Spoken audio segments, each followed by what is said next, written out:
지난주에는 버가모 교회를 살펴보았습니다. 버가모 교회는 소아시아에서 제일 먼저 황제 숭배가 제도화된 도시입니다. 안디바는 순교를 당하기도 하는데요. 교회 안에서 어떻게 우리는 살아갈 것인가 두 가지 삶의 교훈들이 등장합니다. 그들과 타협하면서 살아야 한다. 발람의 교훈이 들어오고요. 또 발람의 교훈을 말씀으로 정당화하는 니골라당의 교훈이 들어옵니다.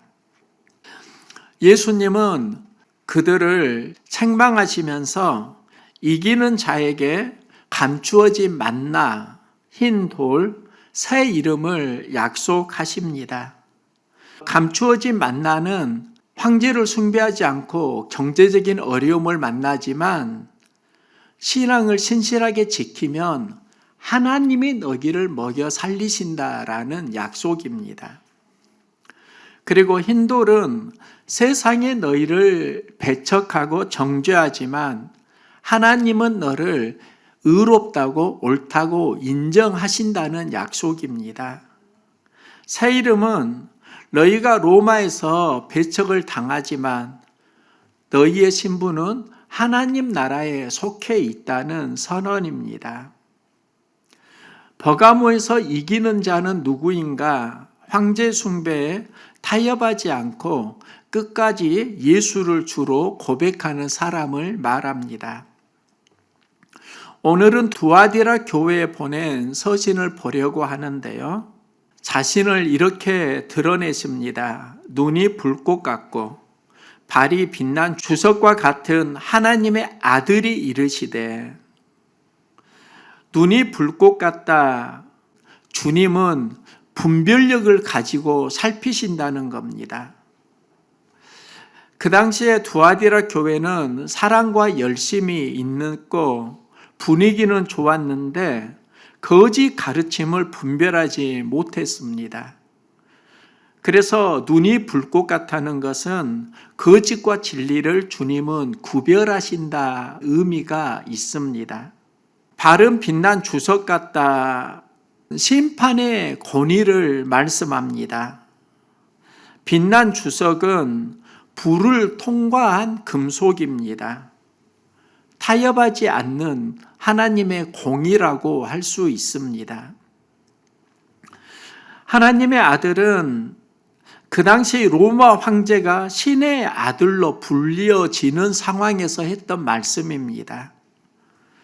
예수님은 자신을 하나님의 아들로 드러내시는데 이 말은 로마 황제가 하나님의 아들이 아니라 내가 하나님의 아들이고 참 신이다라는 선언입니다. 두아디라 교회의 특징은 사랑과 섬김이 있는 교회입니다.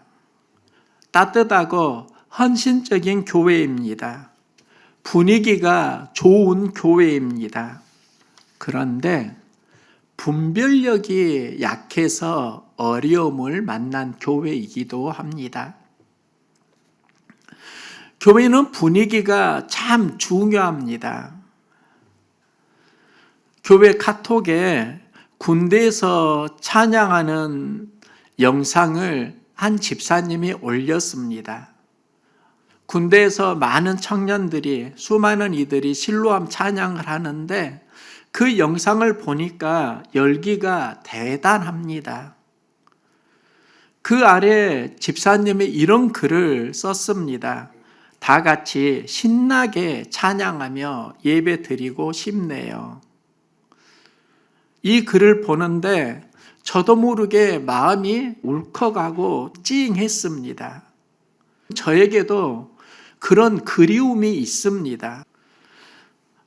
청년 시절의 한국 교회를 보면 경배와 찬양 열기가 매우 뜨거웠습니다.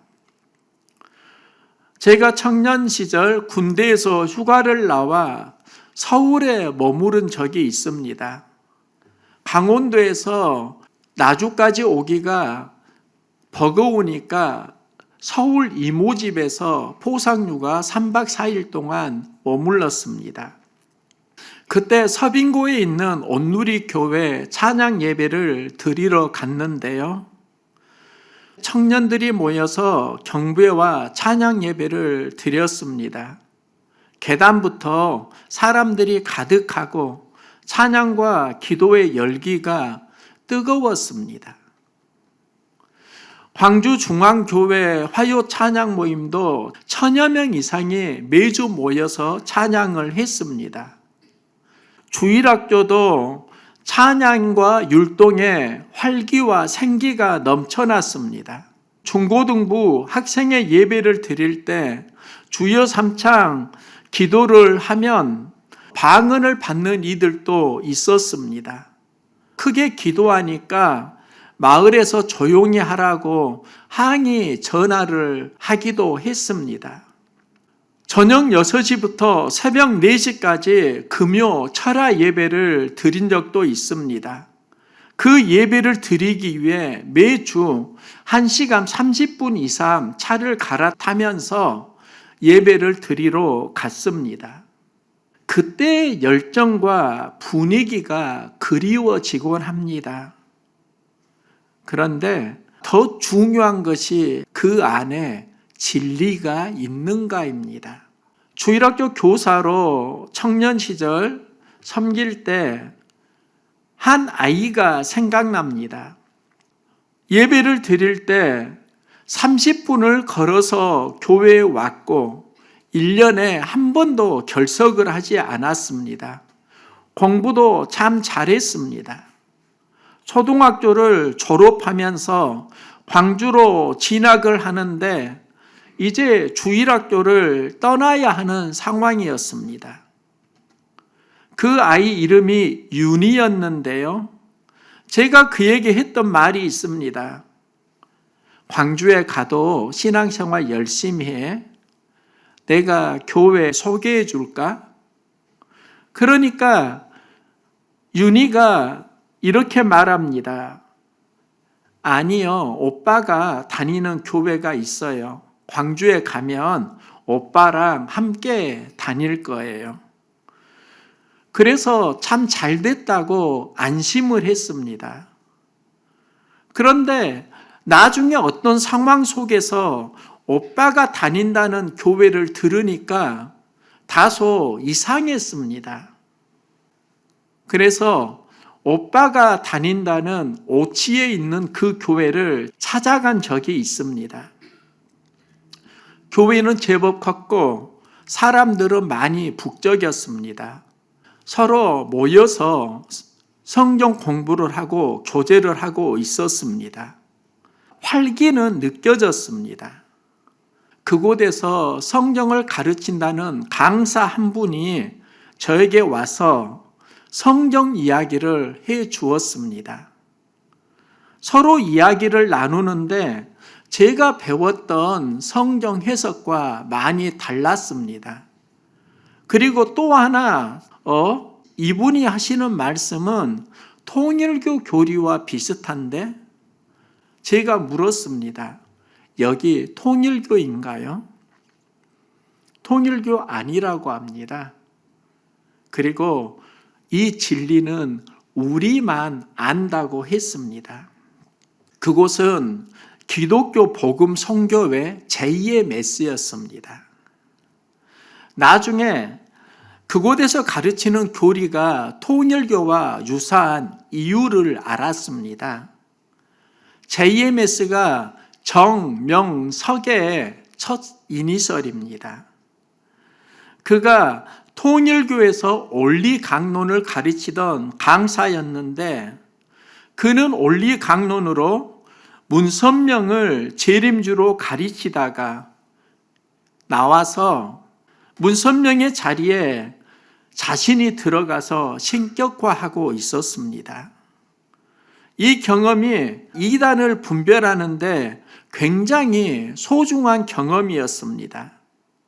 청년 시절 모두 자신만 이 진리를 안다고 하는데 그 교리가 자신만 아는 게 아니라 누구에게 배웠고 그것을 가지고 자신을 신격화하고 있다는 것을 그때 알았습니다.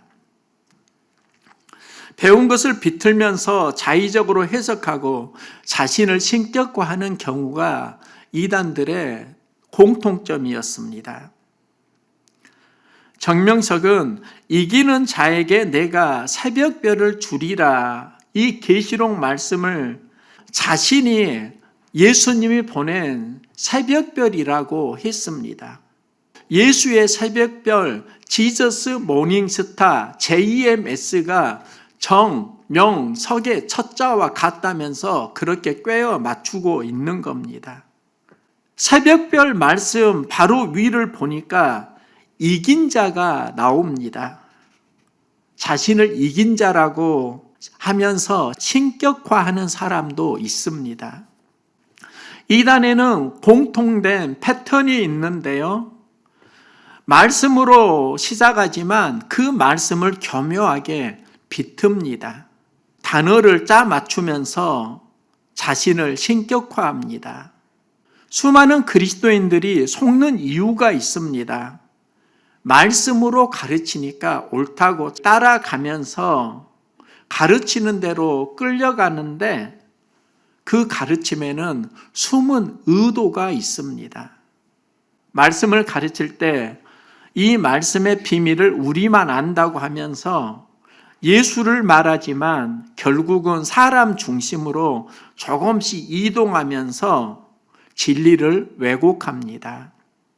한국 기독교 역사를 보면 이단의 씨앗은 김백문의 기독교 근본 원리라고 할 수 있습니다. 한자로 쓰여졌는데 선악과를 성적 타락, 혈통 중심의 구원, 동방 메시아 사상이 등장합니다. 대중화되지는 않았습니다. 이 책을 한글로 번역하고 대중화시킨 게 바로 통일교의 원리강론입니다. 원리강론은 김백문의 기독교 근본 원리와 흐름을 같이 하고 있습니다. 그것을 기반으로 원리강론을 만들고 자신을 참신으로 신격화합니다. 이 원리강론을 가르친 강사 중에 한 명이 정명석입니다. 그는 통일교 원리강론 강사로 활동하다가 후에 그것을 변형해서 문선명을 배제시키고 자신을 재림주로 신격화합니다. 신천지의 비유풀이도 이전부터 있던 교리입니다. 이단의 공통점은 자신만 안다고 하지만 이전부터 있던 것이고 조금씩 진화하면서 맥락을 비틀고 자신의 이름이 들어가는 경우가 참 많아지고 있습니다. 맥락을 비틀고 나중에 구원자 예수가 달라지고 끝이 다르니까 이단이라고 합니다. 제가 계시록을 공부하고 시리즈 설교를 하게 되는 이유가 있습니다. 교회에서 주일학교가 많이 약화되고 노년화되고 부흥이 멈추었습니다. 그런데 이단은 부흥하고 있습니다. 수많은 그리스도인들이 그들의 가르침에 미혹되고 있는데 그 중심에 있는 말씀이 요한계시록입니다. 교회는 요한계시록을 다소 불편하게 생각하는 묘한 기류가 있었습니다. 저도 신학을 했는데 미래에 대한 어떤 예언으로 생각했고 계시록 말씀을 전하는 것은 조심스러웠습니다. 그래서 의도적으로 피해온 경향이 있습니다. 그런데 교회에 많은 그리스도인들이 계시록을 알고 싶어 했고 궁금해 했습니다. 이단들은 요한계시록을 안다면서 적극적으로 가르쳤습니다. 그런데 계시록을 자의적으로 해석하고 비틀면서 예수는 약화되고 자신을 신격화하는 겁니다. 이것은 초대교회, 두아디라 교회 상황과도 매우 유사합니다. 주님은 두아디라 교회에 내게 책망할 일이 있노라. 자칭 선지자라 하는 여자 이세벨을 내가 용납함이니. 이 이세벨이 오늘날 이단의 뿌리라고 할 수 있습니다. 자칭 선지자 이세벨. 이세벨은 하나님이 세운 선지자가 아니라 자칭 선지자입니다. 스스로 영적 권위를 선언합니다. 오늘날 이런 이세벨이 많이 있습니다. 내가 이 시대의 참 목자이다. 이긴 자이다. 보혜사이다. 자신을 신격화합니다.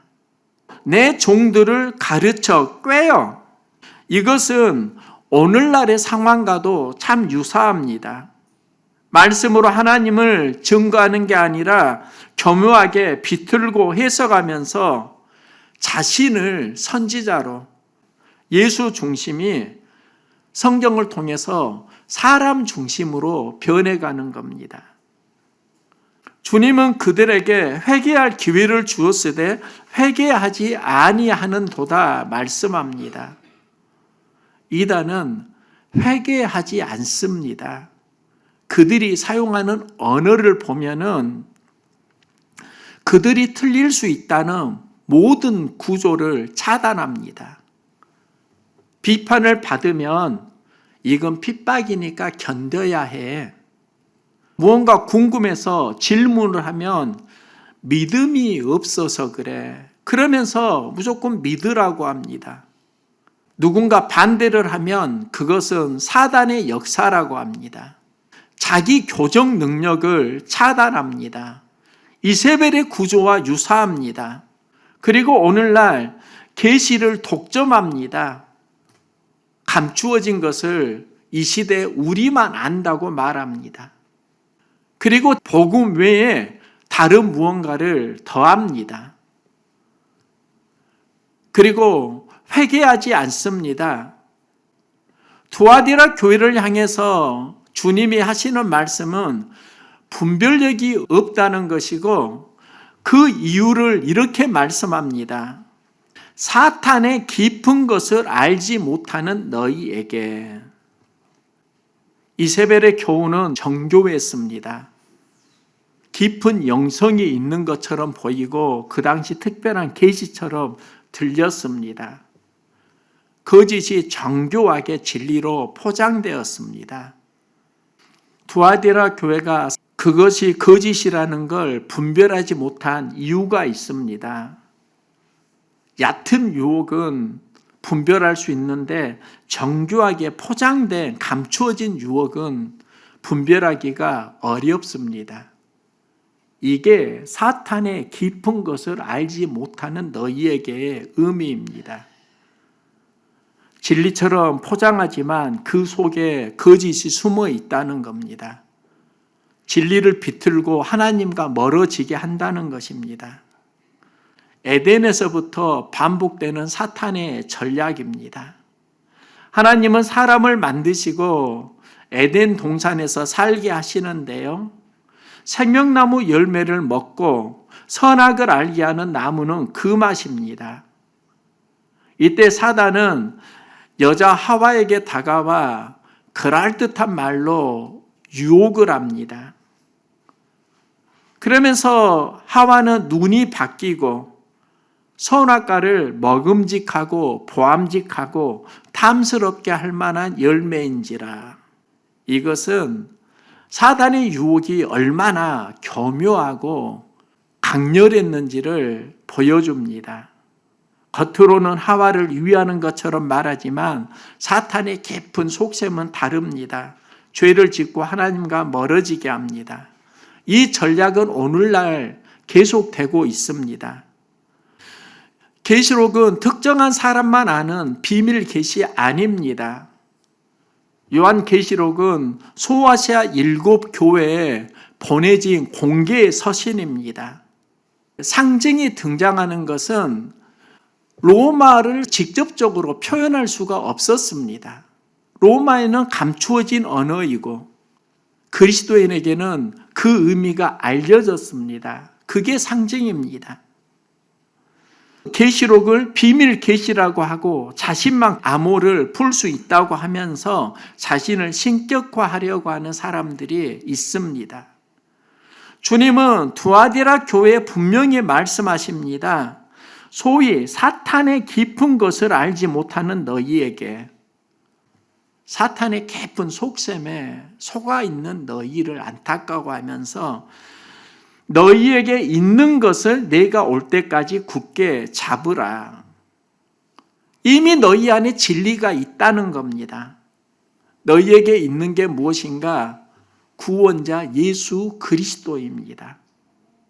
이세벨은 사탄이 깊은 것을 말하면서 예수 외에 다른 중심을 만들어 갑니다.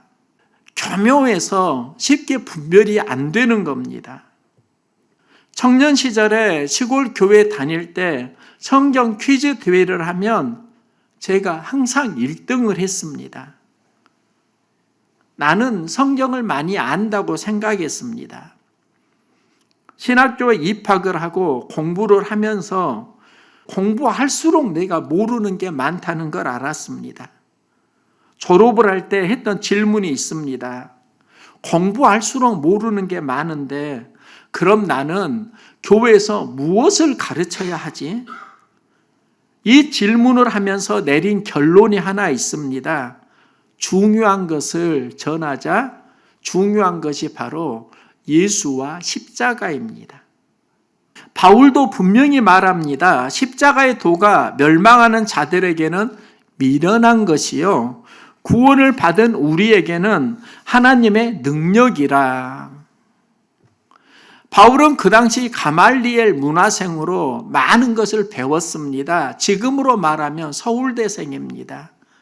그런데 그가 구원에 이르는 하나님의 능력을 십자가에서 찾습니다. 그리고 반복해서 말합니다. 예수 그리스도와 그의 십자가에 못 박히신 것 외에는 알지 아니하기로 작정하였음이라. 바울은 예수와 십자가에서 구원이 충분하다고 말합니다. 이단은 다릅니다. 무언가를 더합니다. 그것이 진리인 양 교묘하게 포장합니다. 수많은 사람들이 진리인 양 듣지만 주님이 보니까 참 마음이 아픈 겁니다. 참 분별력이 없구나. 그래서 지금 있는 것을 굳게 잡으라고 합니다. 다른 거 그게 진리가 아니야. 너희 안에 예수 그리스도 십자가가 진리야. 바울은 예수와 십자가에서 구원의 충분함을 말합니다. 그런데 이단은 계시를 더합니다. 내가 그 계시를 풀어준다 합니다. 또 십자가에 혈통을 더합니다. 나와 피가 섞어져야 구원을 받는다고 합니다. 십자가에 깨달음을 더합니다. 십자가를 통해서 구원받는다가 아니라 비유를 깨달아야 구원을 받는다고 말하기도 합니다. 이런 건 오늘날 사탄의 깊은 것입니다. 바울은 다른 복음은 없다고 단호하게 말씀합니다. 예수 그리스도를 통한 구원의 충분함을 선언합니다. 두아디라 교회 성도들에게 주님은 사탄의 깊은 것을 알지 못한다고 하시는데요. 한마디로 말하면 사탄의 속임수를 알아차리는 분별력이 없다는 겁니다. 이기는 자에게 새벽별을 주신다고 약속하시는데 두아디라 교회에서 이기는 자는 진리와 거짓을 분별하는 사람이라고 할 수 있습니다. 그에게 새벽별을 주신다고 약속하십니다. 그 새벽별이 무엇인가? 계시록 22장 16절에 나는 다윗의 뿌리요 자손이니 곧 광명한 새벽별이라. 예수님은 자신을 새벽별로 선포하십니다. 두아디라 교회에서 이기는 자가 누구인가? 사탄의 깊은 것을 분별하면서 굳건하게 예수를 지켜가는 사람들입니다. 이기는 자에게 새벽별을 준다는 건 거짓을 분별하면 결국은 예수 그리스도를 진리로 만난다는 말씀입니다. 사탄의 깊은 것으로 예수 외에 다른 것을 말하고 우리를 미혹하는 수많은 영적 세력들이 있습니다. 정교하게 포장하니까 수많은 사람들이 미혹을 당합니다. 성경은 진리를 분명하게 말씀합니다. 다른 것을 말하지 말라고 합니다. 사도들이 전한 복음은 분명합니다. 예수스 크리스토스, 데오히오스 소테르. 때로는 예수를 주로 고백하면서 생명을 걸어야 하는 상황도 있었습니다. 그리스도인들끼리 암호를 만들었는데요. 그 물고기 익투스에 쓰여진 게 바로 예수스 크리스토스, 데오히오스 소테르입니다. 의미는 예수 그리스도, 하나님의 아들, 구원자, 로마 황제를 숭배하면 살려주겠다고 하는 그 상황 속에서 생명을 걸고 했던 외침. 예수 그리스도 하나님의 아들 구원자입니다. 여기에 누군가 더해져야 한다는 게 사도들의 가르침에는 있질 않습니다. 여기에 무언가 더해져야 오늘날 구원을 받는다고 말하는 건 사탄의 깊은 것, 정교한 속임수들입니다. 많은 사람들이 여기에 미혹되고 새롭게 무언가를 더하면서 성경 구원의 본질을 잃어가고 있습니다. 이 시대 치열한 영적 전쟁, 우리에게 중요한 게 무엇인가? 예수 그리스도의 충분한 구원을 고백하면서 이기는 자로 함께 살아갈 수 있기를 소망합니다.